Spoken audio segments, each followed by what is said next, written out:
Vamos chamar a APEUESP já? Vamos ver como é que está a luta aí pela educação, pelos professores APEUESP.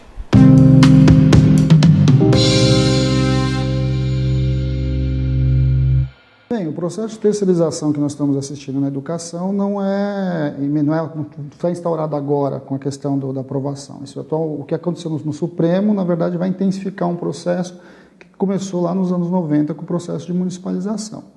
O processo de municipalização levou aos estados e municípios a comprarem sistemas educacionais. Então, se você olhar do ponto de vista da terceirização, você começou a terceirizar a educação já com sistemas educacionais. O projeto original previa que você levasse isso até o final, ou seja, uma parte importante da educação deveria ser efetivada pela iniciativa privada e paga pelo Estado por meio de voucher, por meio de bilhetes que o governo pagaria. Essa é uma tese, inclusive, de diversos candidatos que tem sido falado nesse momento. Bem, nós estamos no meio desse processo, né? Ou seja, você já tem os sistemas educacionais operando em várias redes municipais, em algumas estaduais.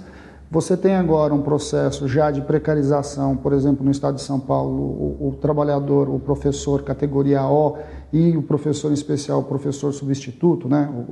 Ele já vem trabalhando desse jeito, ou seja, o trabalho intermitente, por exemplo, tem sido falado muito aí na iniciativa privada, no caso dos professores é muito pior, né? Porque o trabalho intermitente aprovado na legislação, na reforma trabalhista, pede pelo menos 3 dias.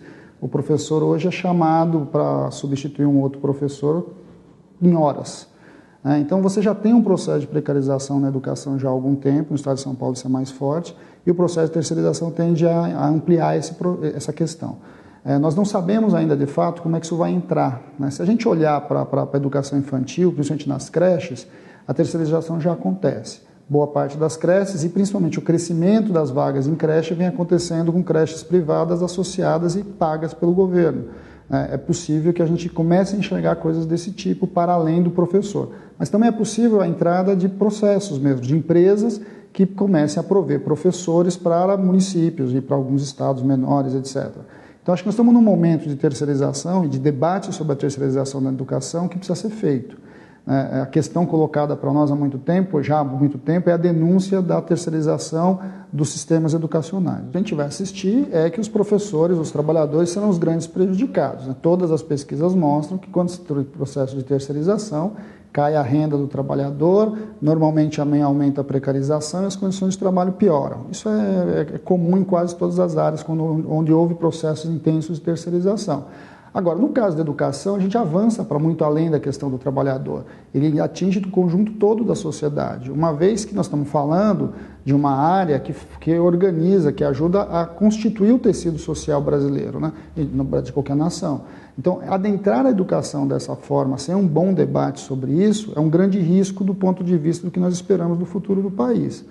Agora, quem vai ganhar sobre isso já está claro, né? Quem vai ganhar são sistemas privados, nacionais e internacionais, quer dizer, o mundo educacional internacional está aberto para isso, está esperando esse processo acontecer para adentrar no Brasil e ganhar muito dinheiro.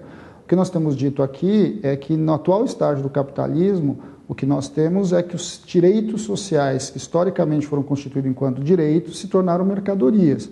Mercadorias postas em prateleira, à venda no mercado, na qual o maior comprador é o Estado, e como o maior comprador é o Estado, os grandes grupos têm o Estado como sujeito para aumentar a sua taxa de lucro.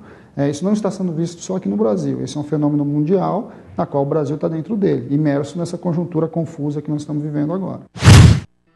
A tragédia que aconteceu no Museu Nacional do Rio de Janeiro causou comoção mundial em toda a comunidade científica. Sem dúvida foi uma comoção, está sendo ainda uma comoção mundial, especialmente aqui no Brasil. Era realmente o museu mais importante que nós tínhamos, o mais antigo, o lastro de pesquisa e de acervo realmente impressionante. Em um certo sentido, eu acho que ele reflete a sociedade como um todo e muitos desmontes que nós estamos vivenciando.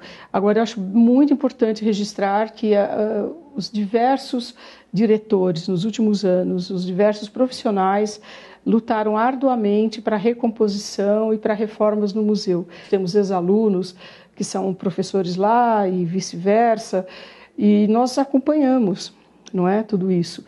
Mas, infelizmente, eu acho que um certo sucateamento orçamentário das universidades, sobretudo as federais, atingiu de cheio, isso já, né, tem sido noticiado com dados assim, muito concretos, atingiu de cheio o Museu Nacional.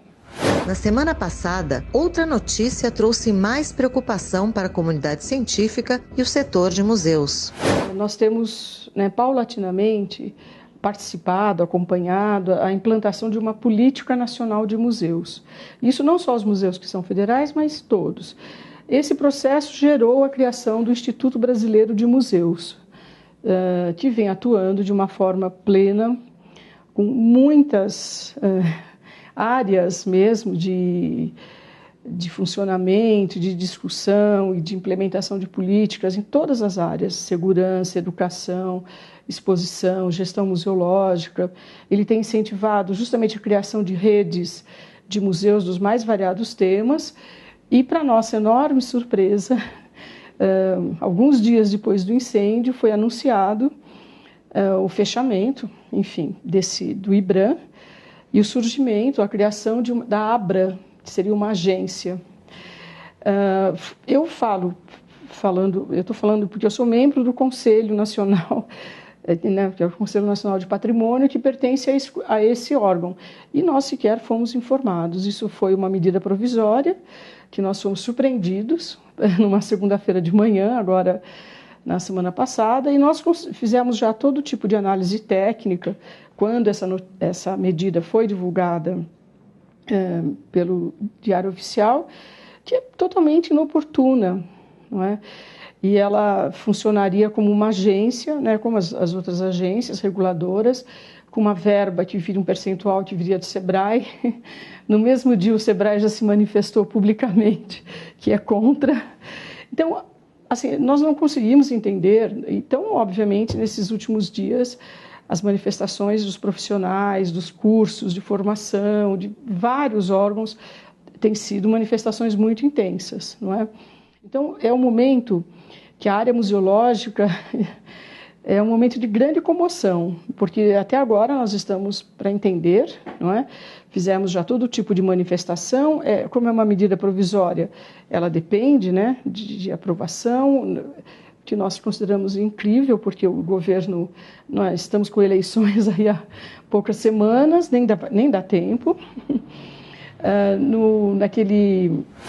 No E-Cidadania, né, naquele blog, já as pessoas estão votando contra, e lógico que isso atinge o funcionamento de todos os museus, porque está, né, sobretudo aqueles que são federais, que estão sob a tutela do IBRAM, né, que são aproximadamente 30 espalhados pelo Brasil. A premiação se deve a um conjunto de ações decididas e realizadas pela diretoria, presidência e demais instâncias do sindicato nos últimos anos, envolvendo programas de rádio e televisão, mídia impressa e eletrônica, videoconferências e transmissões ao vivo. Outro destaque foram as pesquisas patrocinadas pelo sindicato, sempre divulgadas em coletivas de imprensa, que fornecem preciosos subsídios para os jornalistas da área. Parabéns à APEUESP por mais esse prêmio. APEUESP, todo o trabalho feito pela APEUESP sendo aí, claro, reconhecido através desse prêmio. Parabéns a todos os componentes da APEUESP.